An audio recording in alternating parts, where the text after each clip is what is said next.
Hello, everybody. I just went on a beautiful walk through the woods here, and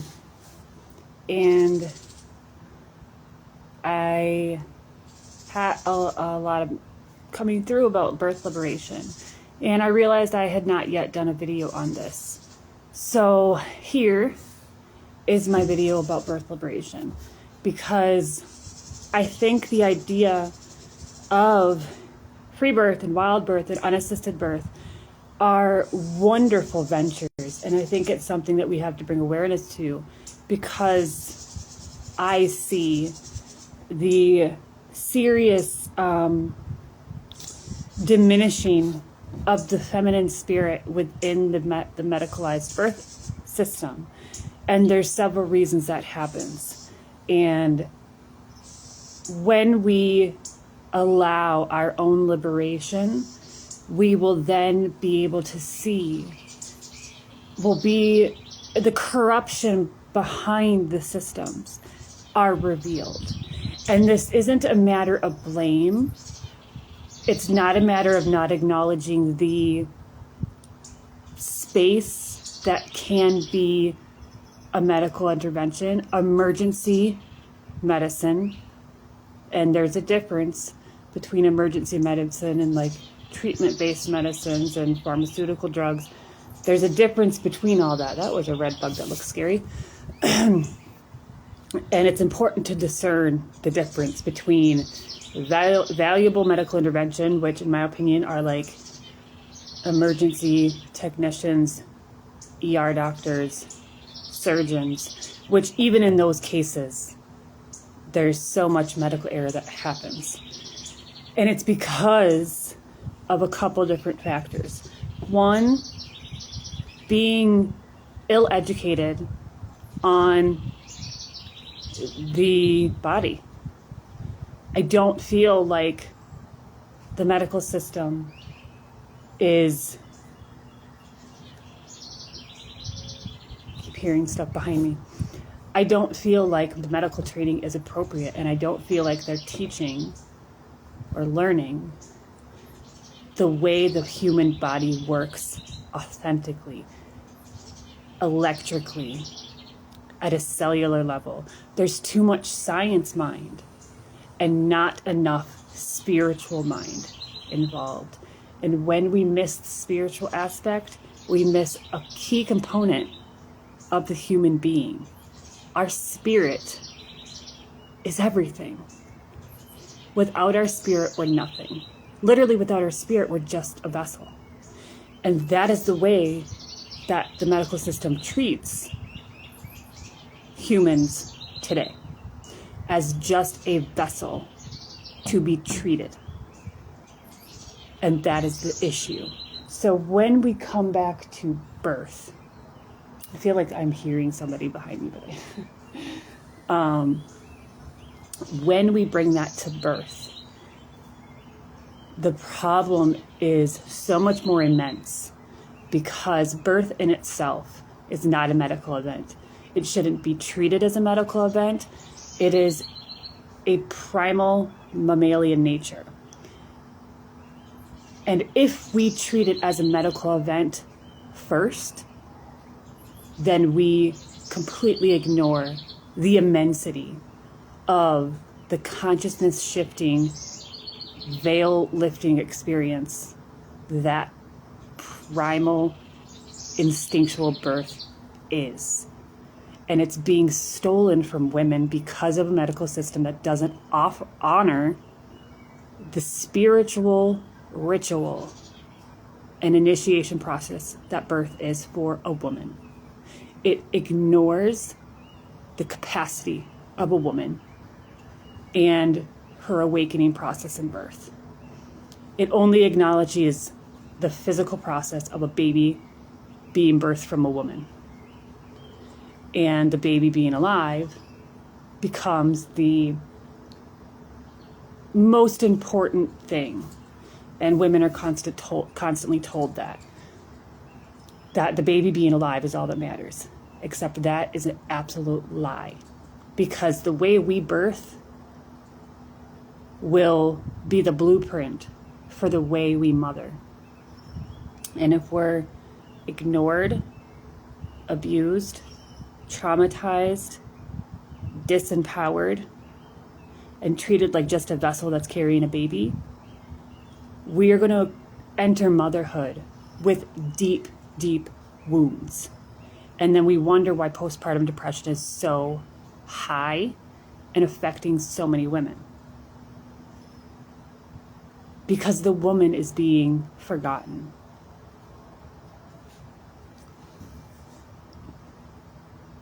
A C-section is a massively traumatic experience for the body of a woman, for the emotions of a woman, for the mental health of a woman, and for the entering of a baby spirit earthside. It cuts the initiation and beauty of the experience. I don't care, regardless of what the situation is to justify the C-section, it doesn't matter, honestly. Because no matter what you do to justify the situation, while it may have been necessary, and I'm going to say our C-section rate is way more than it should ever be. It should only be in the 1 to 5% tops, and we're over 30%. But that's another discussion. Ignoring the experience of the mother and baby simply by justifying the situation of C-section is a complete spiritual bypass. And no one's talking about that. No one's acknowledging the pain of the mother who didn't receive the birth that she desired, was not respected, was not treated with honor, was not given choices, was not offered to be a part of the experience, simply dictated to and told what she needed to do, what the doctors are going to have to do to her. And that is a complete, it's stealing a divine experience from women and babies, from the family, for the sake of this savior complex that much of modern medicine is.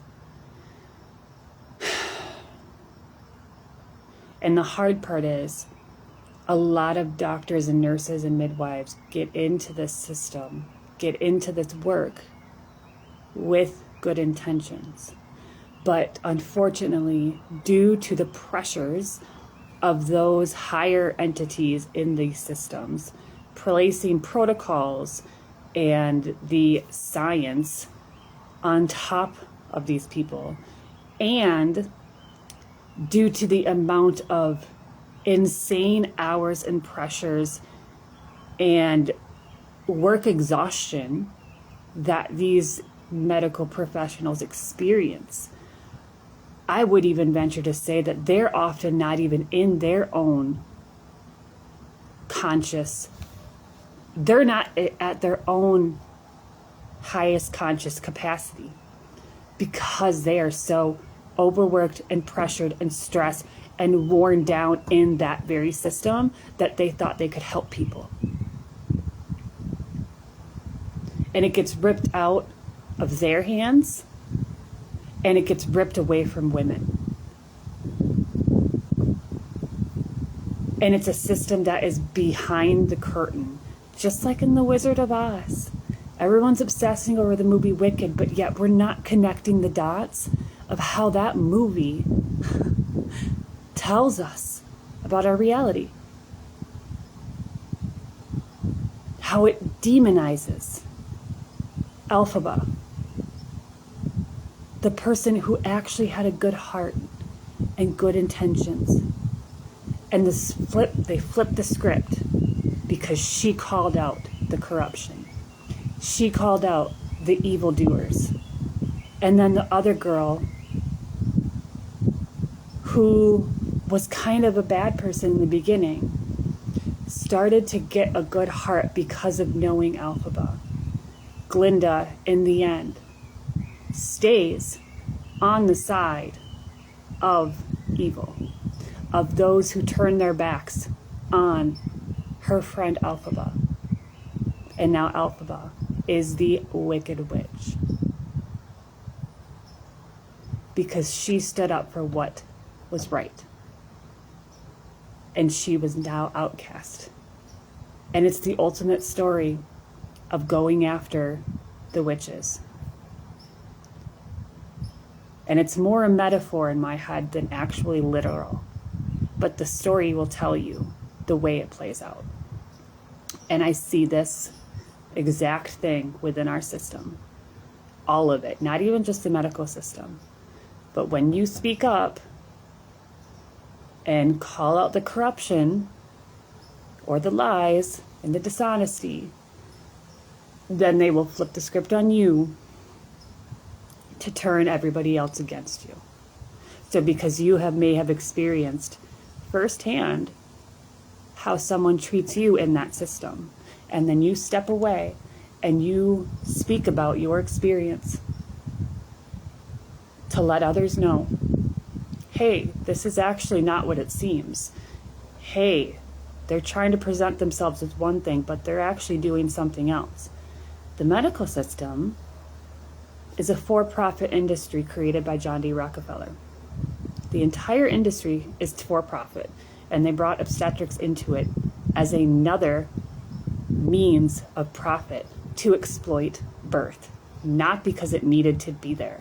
And lots of women, thousands of women, died in the early years of industrial obstetrics because doctors would go from patients to autopsies to sticking their hands inside of women in birth, and then they died because they didn't know that washing their hands and going from autopsies to unnecessarily putting their hands inside women during birth would kill them.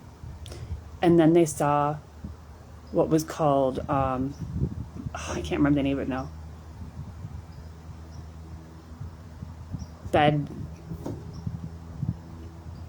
birth, I can't remember what it's called, but just after birth, within days of having babies, women died.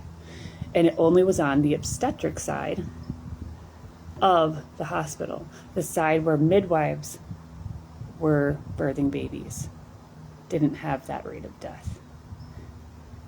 Interesting, because when women sit with women, when women come to honor the ritual and initiation of birth, it is a liberating experience.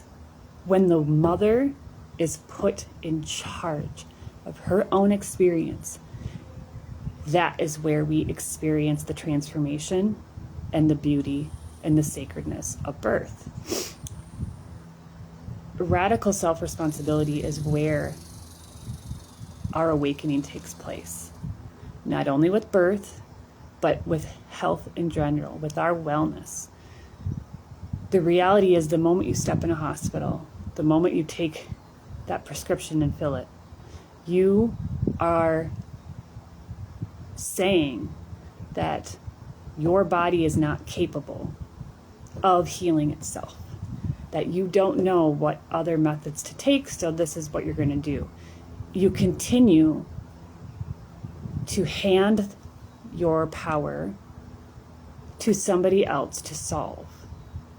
And as long as you are giving that to somebody else, you're bypassing that responsibility to the next person. And this can relate to birth or anything else, any other disease or illness or anything.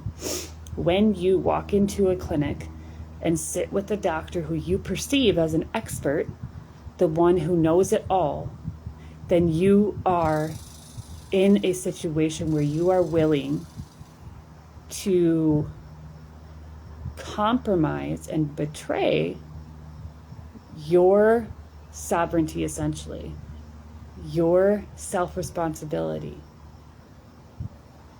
in order to allow somebody else to tell you what to do. It's the ultimate case of outsourcing. But the reality is that your body is your salvation. Your own body, your own spirit is the gateway to your awakening. It is your salvation. No matter how much we think that there are experts out there who know more and can save you, there may be wisdom that others can offer you, but in the end, you are the one who holds the key to your own liberation. And that is why I will never say that birth belongs in a hospital. And I will always say that it belongs in the hand of the mother. And that means she decides, period. No matter what that decision is, it should be in the hands of the mother, not anybody else pressuring her or manipulating her or coercing her. And the truth is, there is a lot of coercement in hospitals. A lot. And the second you walk into a hospital and admit yourself, you sign over your consent before you even get into the experience, which means you hand over your consent before you even undergo whatever process you're going to undergo. So you're allowing anybody else to make the decisions for your health in that experience before you even know what's going on, before you even understand the capacity of the situation. And the truth is that with every single intervention, from the first prenatal visit that you go on when you are pregnant, from that first moment that you enter that office, you are entering an intervention in your birth.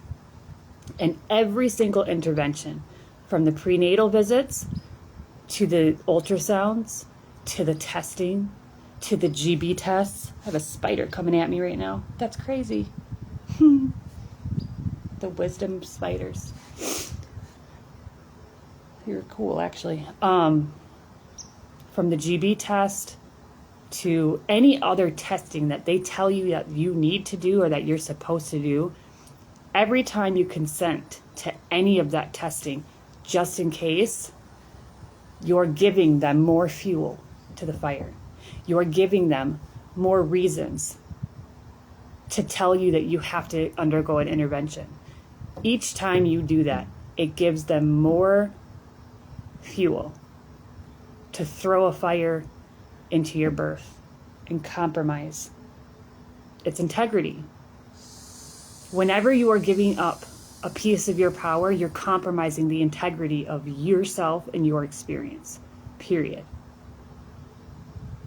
And because of the way our history has been as far as humans, it's a long journey of being able to reclaim our power and our integrity, our honesty, our confidence, in order to be bold enough to stand up for ourselves.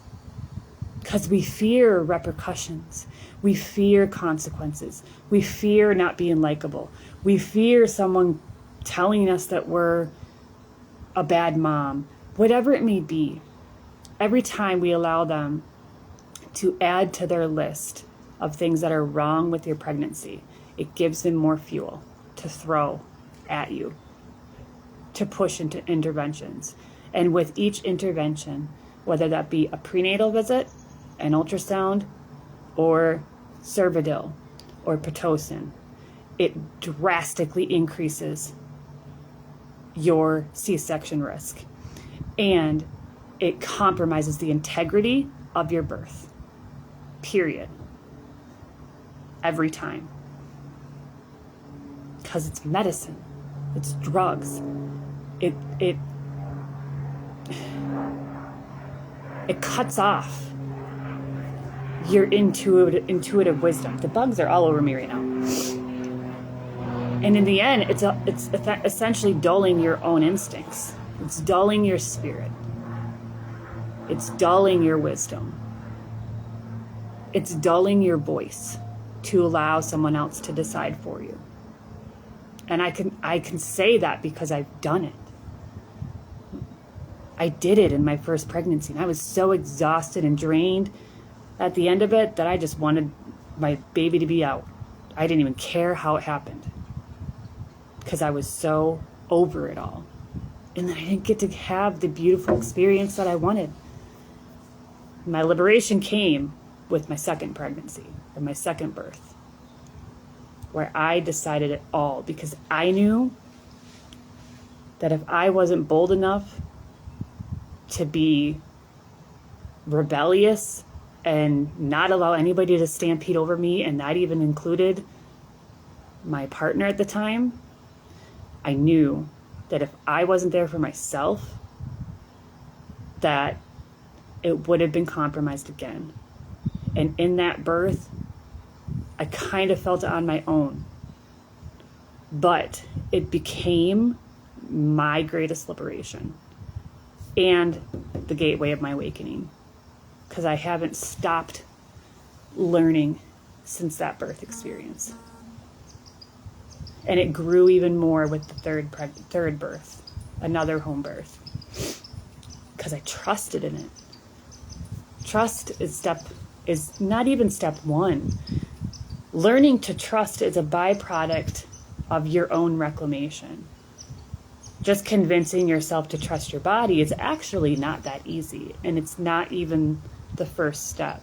There's a great deal of shadow work that needs to be done before you get back to trusting yourself, because you've had years of being convinced that your body isn't enough, that your body is flawed, that there's something wrong with you, especially as women, especially in the medical system.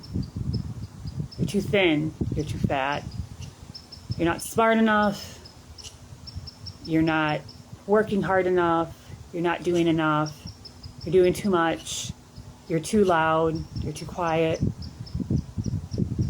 you're eating too much of this, you're eating not enough of that, you need more supplements, you need more powders, you need more. It's always something. And it's exhausting. And that's why as I've expanded in the nutritionist world, I've stepped away from all of the bullshit. Because the reality is, even in the wellness world, even in the holistic wellness world, you're still coming across that constant feeling of not doing it right. Of feeling like your body is broken, that you're doing something wrong, that you're not doing enough, that you got to keep doing more, push harder, stress more. And no one gets to sit in their own body and listen to their own wisdom. None of it's out there. None of it. It all comes from here. From being able to sit with the trees. Taking off your shoes. Dirty, dirty feet. Because I just did a wonderful barefoot hike. Taking off the shoes. Walking on the earth. Soaking in the sun. Listening to the trees and the plants.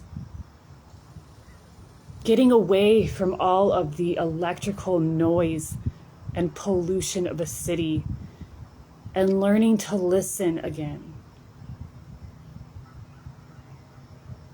To nobody else but that divine connection to the universe, to God, to source, to whatever you want to call it. That's where your liberation's at. Not at finding the next best practitioner for you, the next best doctor, the next best midwife, not even the next best birth keeper. They might be helpful for you, and having one of those people with you might help. But the most true liberation will be based on you and your willingness to go into your shadows, your willingness to take responsibility for yourself, for your learning, for your unlearning, for your exploration of knowledge. Seek the wisdom in your community, because there are elders. There are still elders out there that can help guide us, but that's another part of our community that we've lost. Our elder wisdom. And that's why we're so lost as a culture. Women have traditionally been the wise ones, the healers, the midwives, all of that. And it's so hard to find those authentic people anymore, because so quickly, as people get older, everyone is all drugged up and vaccinated and disconnected from their spirit and told they have mental illness after mental illness. And then we don't even have elder wisdom. It's been lost to that same medical system that claims to save you. They're not here to save you. Look up some work on Rudolf Steiner. He has some really interesting info on what I very much believe in as well, how a lot of our modern drugs and jabs and everything else play a role in eliminating the soul. And I see it more and more even over the last 5 years since the CV crap went down. There's such a disconnection from spirit. And it's pulling more and more into a world of AI, into being anchored more and more to the computers, to the phones, to the AI grid. And more people don't even know who they are anymore. They don't even have a connection to their soul. It's getting lost. And that's where we're entering this transhumanism. So when we can start to see, and it seems insane sometimes when people mention it, oh, it's conspiracy theories and all that. But once you start to awaken to your own reality, awaken to how you've been conditioned and programmed and disempowered, then you can begin to see the agendas around you. It's not always, your awakening isn't about pointing out all the issues with the external world. It begins in yourself. And when you pull away those layers of your own conditioning, of your own disempowerment, of your own betrayal, then that is when you emerge in your most authentic form, your most authentic essence. And then you start to see the world with clear eyes. And you're like, holy shit. Why does nobody see this? Why does nobody see what I'm seeing? And then that's when you can start to find the people who do see it. And that's where your community is at.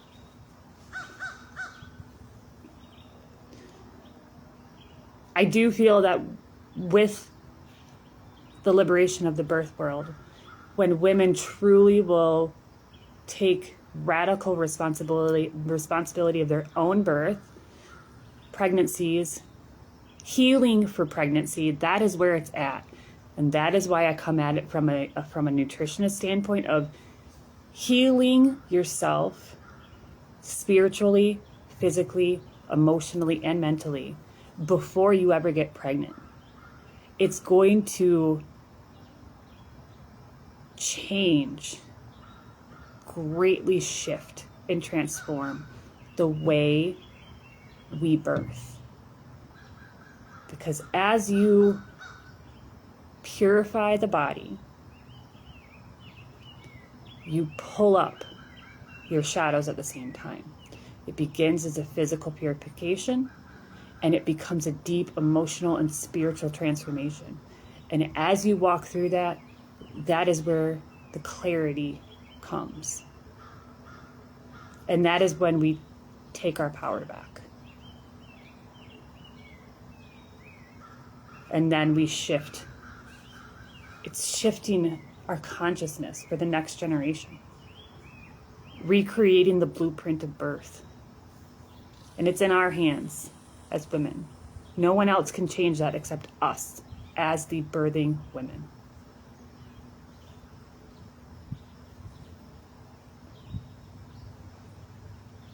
So, if you want to learn more about how to heal for pregnancy, what the purification process is, I do personal work on purification and frugivore nutrition, because it's what I did. That's how I entered my second pregnancy, was a deep fruit-based and herb healing. So that is how I support women for their reclamation. I haven't done a course yet, but it is in my mind. I just have too much on my plate at the moment to do that.